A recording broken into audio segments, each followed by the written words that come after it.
2005 году в послании Федеральному собранию Владимир Путин охарактеризовал распад СССР как крупнейшую геополитическую катастрофу прошлого века. Неважно, как вы относитесь к Путину, важно, что он прав. Межнациональные распри, многочисленные вооруженные конфликты, рост показателей заболеваемости, смертности, количество алко- и наркозависимых людей, катастрофическое падение уровня жизни миллионов граждан в 90-е годы прошлого века – все это произошло в результате ликвидации СССР. В результате того, что Советский Союз прекратил свое существование, некогда единая страна распалась на 15 частей, хоть и существовал закон, определяющий выход союзных республик из СССР. Закон СССР от 03.04.1990 номер 1409-1.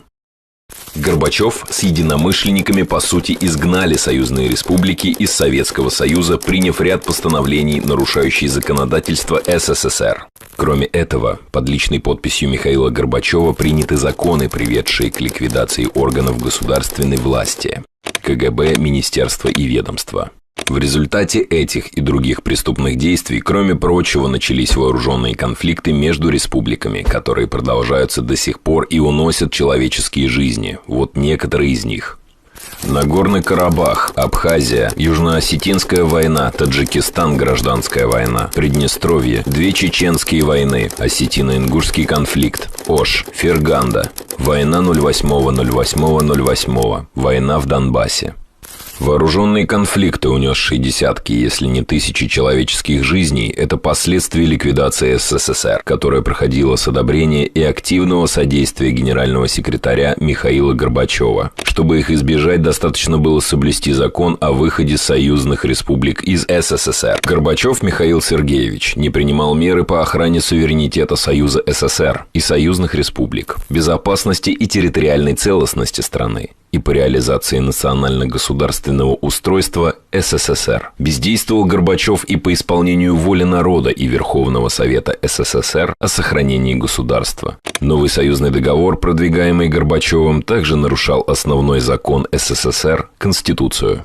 Реформы Горбачева привели к ограблению страны и народа. Например, за его годы правления темп прироста экономики упал с 2,3 до 11%. Золотой запас страны снизился в 10 раз. Внешний долг страны вырос с 31,3 до 73 миллиардов долларов. Ликвидация Советского Союза нарушает и международное право, а именно следующие международные договоры. Договор о границах на земле, протокол Потсдамской конференции от 1945 года.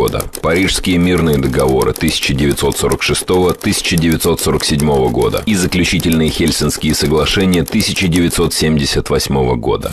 Эти договоры подписаны кровью. За границей 1945 года погибло 26,6 миллионов советских граждан. Но в конце 80-х, начале 90-х годов Михаил Горбачев предал наших предков, подписывая вышеуказанные правовые акты, которые способствовали убийству целой страны со всеми вытекающими негативными последствиями. Горбачев предал свою страну и весь социалистический лагерь, капитулировав перед геополитическим противником США. Кроме того, до настоящего момента нет материальных и юридических доказательств того, что нашей общей родины и отечества, государства СССР, больше не существует. Нет ответа, что произошло и кто виноват. Любое политическое решение планетарного масштаба, которым, несомненно, является распад СССР, должно быть закреплено юридически. У любой катастрофы есть причина. Причину катастрофы устанавливают компетентные органы и закрепляют юридическими решениями. А причина крупнейшей геополитической катастрофы 20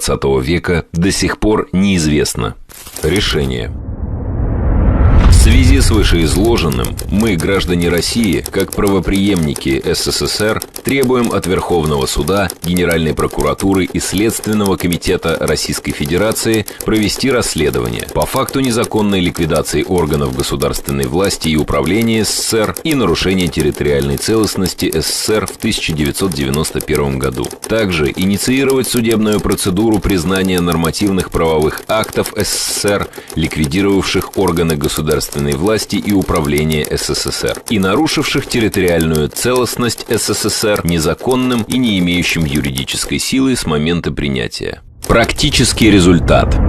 Кроме восстановления справедливости, по сути мы восстанавливаем историческую Россию в законных границах, за которые воевали наши предки. Указанный процесс является возможностью реализовать требования народа и принять участие в объективной юридической оценке событий 1991 года. Результатами юридической оценки событий 1991 года станут: реализация права на защиту исторической памяти, восстановление права на защиту Отечества, восстановление законных границ государства, реализация права на свободное перемещение по всей территории страны, по территории СССР. Реализация права на мирную жизнь, Донбасс, Карабах. В полной мере восстановление суверенитета государства, который был утрачен в результате проигрыша в результате Холодной войны 1946-1991 года. Восстановление права народа на природные ресурсы и суверенную экономику. Восстановление права говорить на родном языке. Восстановление права на осуществление государственной власти. Восстановление права на запрет фашизма. Восстановление права на государственную идеологию, лучшую в мире науку, образование и медицину. Восстановление права на самоуважение, чувство собственного достоинства от понимания того, что не предали подвиг своих предков. Мы, народ России, не желаем повторения ошибок 91 года и предпринимаем единственно верное решение о необходимости юридической оценки событий 1991 года, повлекших распад СССР. Мы, люди, родившиеся в СССР, имеем право знать, куда исчезла наша Родина и было ли это законно, а также кто виноват в лишении нас Отечества. Требуем от органов государственной власти принять участие в уже инициированных судебных процессах по признанию незаконными нормативно-правовых актов, ликвидировавших органы власти СССР и нарушивших территориальную целостность страны, или предпринять иные действия, направленные на возбуждение дела о расследовании событий 1991 года, приведших к развалу Союза Советских Социалистических Республик в судебном или ином установленном законом порядке.